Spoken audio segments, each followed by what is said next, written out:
Today marks 50 years since the Siloam Bridge collapsed in Yadkin County. And this afternoon, survivors and first responders reunited to reflect on that day.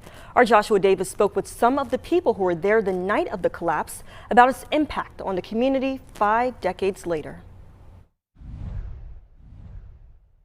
It's the first time all of us have been together in one place at one time since 50 years ago today. On February 23, 1975, the Siloam Bridge broke and crashed into the Yadkin River, killing 4 people and injuring 16 others. Half a century later, survivors of the bridge collapse and first responders came together at Friendship Baptist Church in Yadkin County to share their stories of that fateful night.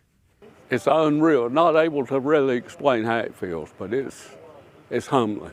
Charlie Harris was a part of the Elkin Rescue Squad when the bridge collapsed and remembered the challenges they faced while trying to rescue victims.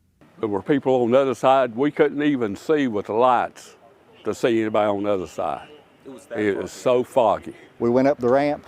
My dad saw the car, my grandparents' car drop, and he said, "Oh my gosh, the bridge is gone." And he slammed the brakes on, and we skidded off the end.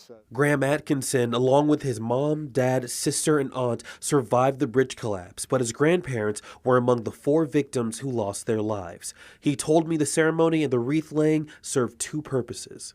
One is to create a historic record so that 50 years from now, on the 100th anniversary, somebody can tell the story again.